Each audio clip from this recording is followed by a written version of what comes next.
capítulo 10, versículo 1, por favor. Mateo capítulo 10, versículo 1. Cuando usted lo tiene, me dice un buen amén. Aleluya. Mateo capítulo 10, versículo 1. ¿Lo tienen allí? Aleluya. A través de la palabra del Señor nosotros podemos ver que tenemos un Dios que es poderoso. Amén, iglesia. En su poder está su autoridad y está su voluntad.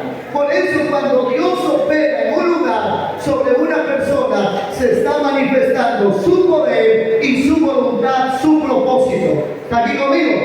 Por eso nosotros vemos a Dios operando milagros, sanidades. Es que a Él le place. Y cuando Dios nos quiere sanar y restaurar, Dios sabe por qué. Amén. Por eso siempre, y Jesús lo decía, que se haga tu voluntad, como en el cielo, así también en la tierra. El apóstol Pablo era un hombre lleno de la unción de Dios, del poder de Dios, pero sin embargo dice la Biblia, hermano, que él tenía ¿cómo se le llamaba? ¿Cómo es? Aguijón. Amén. Que supuestamente era alguna enfermedad que él tenía. Ahora, mira qué hizo, hermanos. Dice que más bien lo que hacía era que Pablo recordara que necesitaba de Dios. Amén. Dios podría sanarlo, Dios podía restaurarlo, pero sin embargo, Dios es un Dios de planes. Amén. Aquellos discípulos dice que iban, echaban fuera demonios, sanaban en el nombre de Jesús y venían alegres por todo aquello, diciéndole a Jesús lo que pasaba. Pero Cristo le decía: mira, regocíjate más bien, porque tu nombre está escrito en el libro de la vida eterna. Amén. ¿Por qué? ¿Qué estaba diciendo Dios? Que nosotros podemos ganar o tener cosas en este mundo, pero hay algo que nosotros tenemos que tener prioridad, y es el reino de los cielos. Que nuestra ciudadanía, aquí, hermanos, es pasajero, somos peregrinos, extranjeros, pero nuestra ciudadanía está en el reino de los cielos con nuestro Padre Celestial. ¿Cuánto dicen amén? Pero mientras que estamos aquí, nosotros tenemos que andar bajo los principios de Dios, en obediencia a su palabra. Nosotros tenemos que someternos a la voluntad de Dios. Por eso hay 6 cosas que hemos estado enseñando en estos días. Estamos hablando acerca de autoridad, cobertura, discipulado, paternidad, identidad, herencia y legado. Aquí conmigo. Cuando hablamos de autoridad, lo hablamos en Mateo capítulo 10 también, para recordar un solo texto bíblico. Dice la Biblia: entonces, llamando a sus 12 discípulos, le dio autoridad sobre los espíritus inmundos para que los echase, como dice, fuera, y para sanar toda enfermedad y toda dolencia.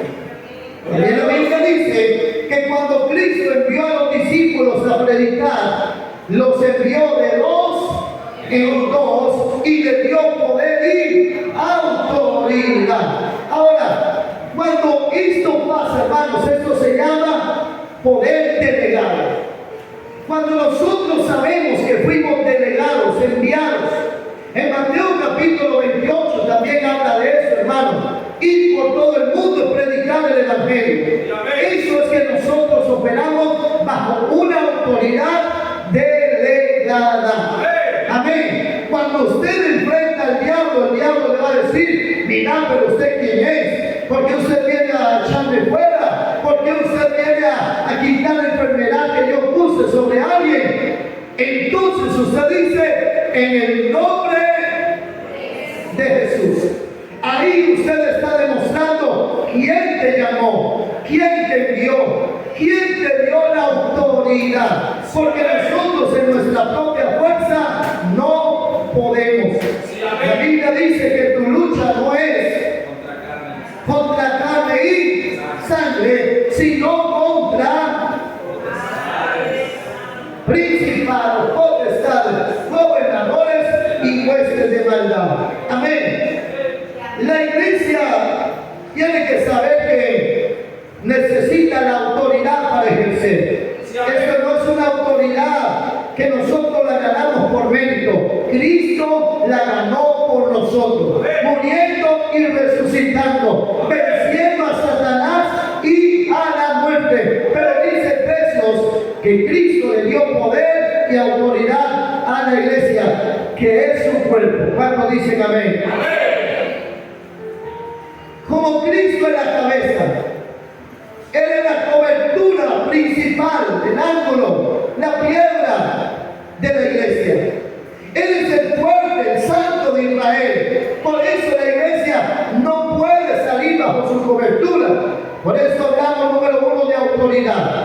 Satanás sabe y conoce cuando una persona está caminando bajo autoridad. Sí. El diablo sabe, hermanos, él reconoce cuando alguien tiene una vestidura de autoridad. Por eso tenga mucho cuidado cuando usted va a orar por alguien, cuando usted va a echar fuera un demonio.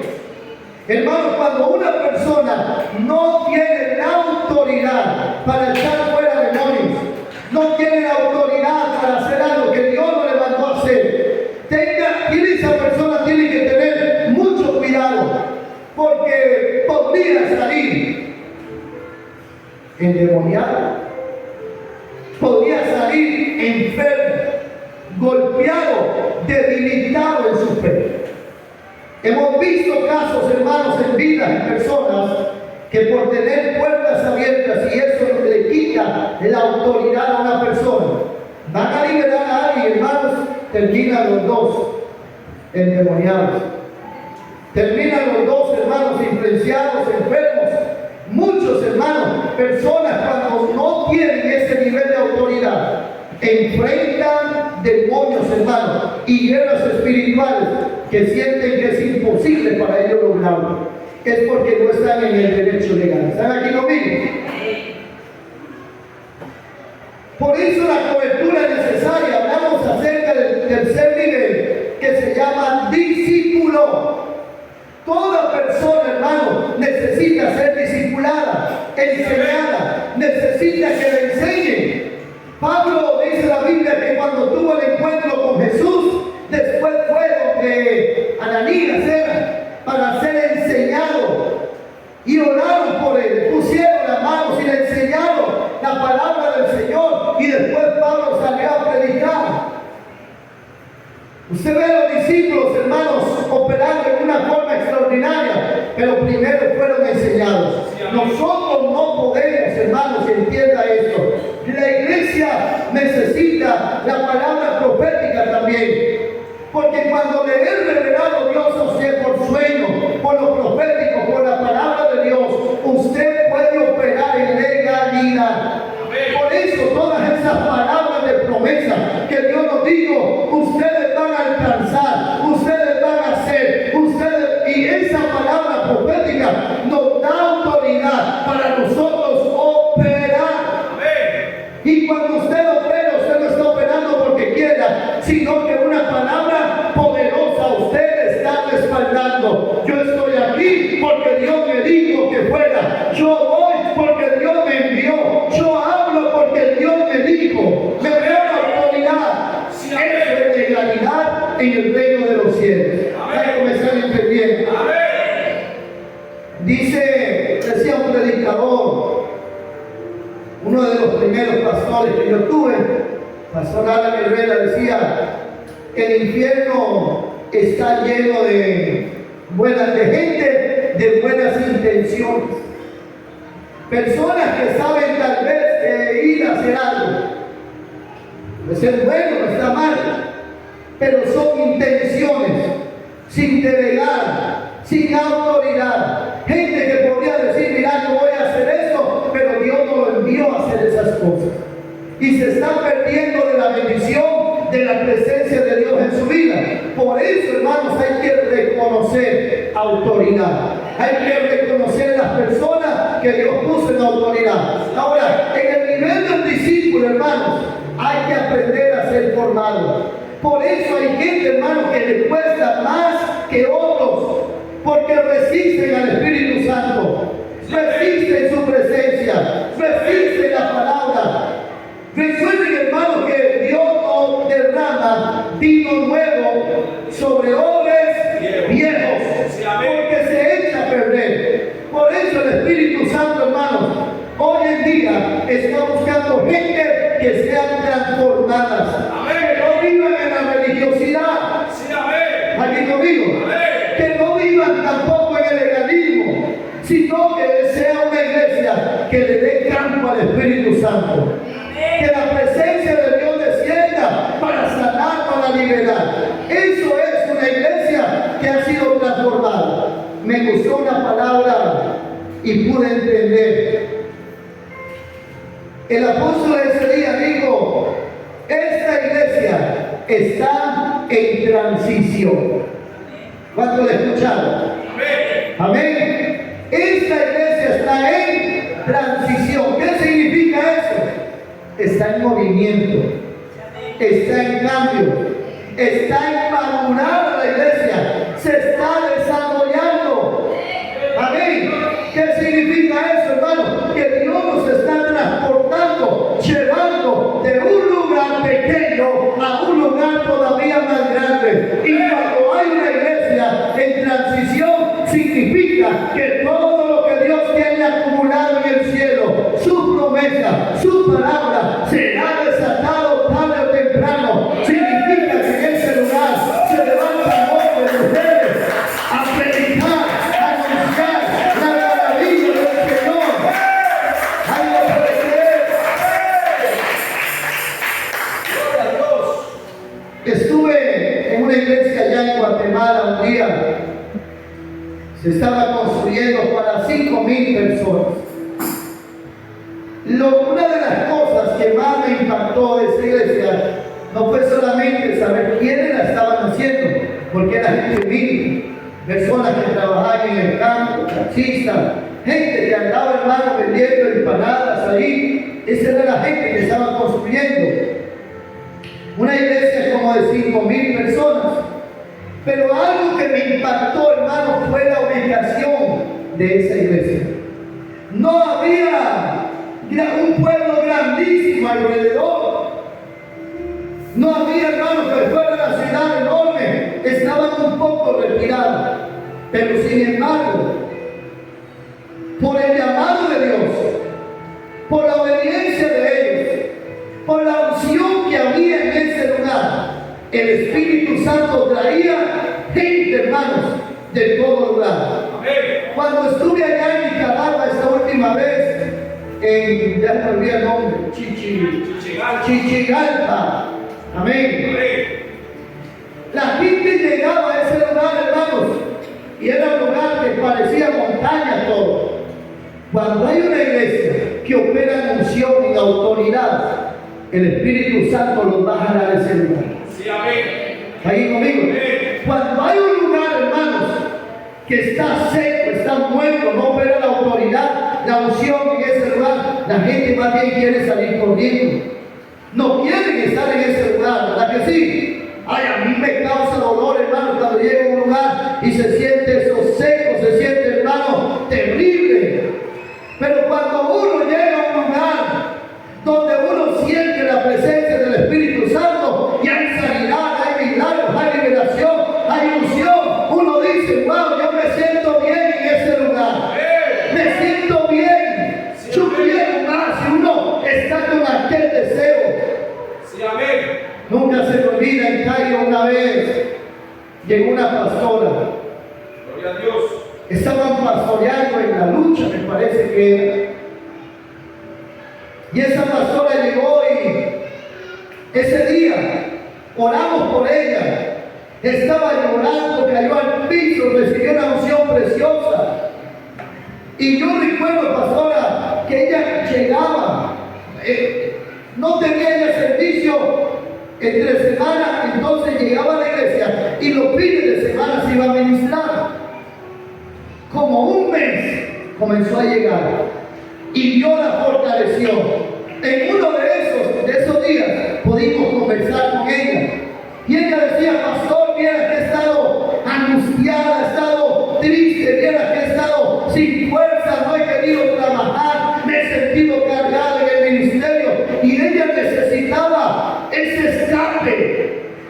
necesitaba esa oración, esa fortaleza. Y cuando llegó a Vino Nuevo, hermanos, a ese lugar, el Señor estaba allí, su presencia le estaba ministrando y ella tomó fuerza nueva y ánimo nuevo y llegó a la iglesia a fluir, a ministrar, a seguir predicando, a seguir anunciando. Por eso nosotros tenemos que cuidar la presencia del Espíritu Santo. La iglesia tiene que saber en qué opera. Si Dios nos llamó a predicar, a evangelizar, o nos llamó a liberar gente, a sanar, a dar palabra para alguien, la iglesia tiene que aprender a operar bajo la unción que Dios derramó y delegó sobre ese lugar. ¿Alguien me está entendiendo? Hay iglesias, hermano, hay gente que son sufridos. Yo conozco iglesias, hermano, que no suben, hermano, que no pueden, y están luchando, están clamando, están orando, están, hermano, pero se necesita una ruptura, un conocimiento, una revelación para poder ir a otro nivel. Por eso, cuando una iglesia para de aprender, para de crecer. Aquí conmigo, toca que está la parte suya, dígale, el nivel de discípulo, dígale, duele mucho. Se sufre, se llora, se pasa tiempo difícil. ¿Está aquí conmigo? El nivel del discípulo, hermano, es tan necesario en un ministerio, en una iglesia, hermano, probar a alguien su fidelidad, su honra, cuánto ama a Dios. Amén. Cuánto quiere su presencia, es necesario. Por eso el nivel del discípulo, hermano, que una persona se sienta a recibir, que una persona pueda ser preparado, enseñado, es necesario para que el ministerio pueda fluir, para que la unción pueda levantarse a un nivel mayor, es necesario el nivel del discípulo. Por eso, dígale que está la par suya, aguante la formación, dígale aguante el tiempo difícil, porque ahí Dios está operando. ¿Cuántos han pasado pruebas en el llamado? ¿Cuántos han pasado tiempo difícil, hermano? Pero usted está aquí, hermano, y ha aprendido a tener carácter.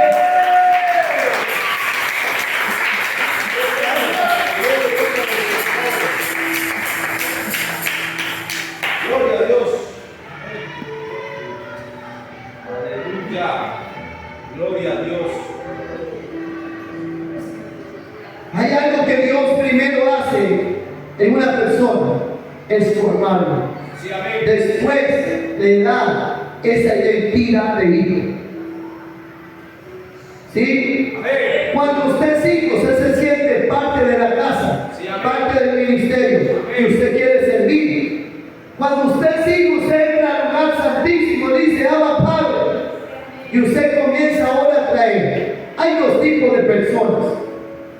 Uno que es demandante y otro que es ofertante.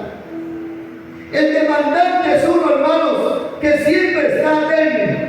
Necesito, ore por mí, libéreme, enséñeme, pastor, venga, pastor, el líder. Siempre es una persona que está demandando a los demás.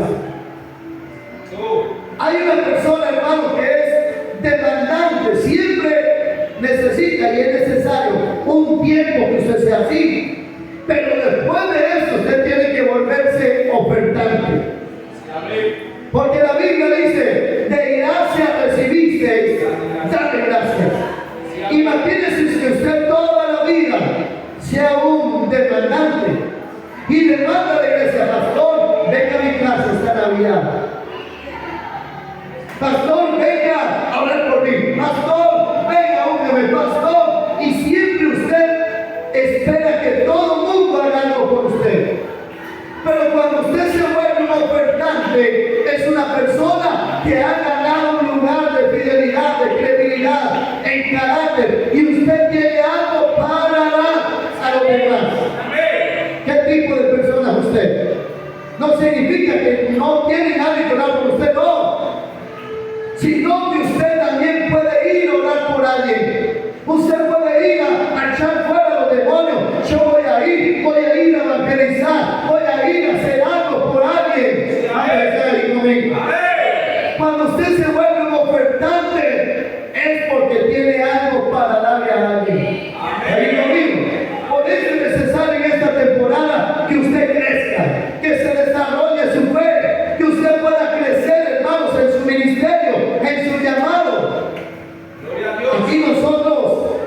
estamos dando oportunidad a algunos hermanos que se tiren aquí a predicar.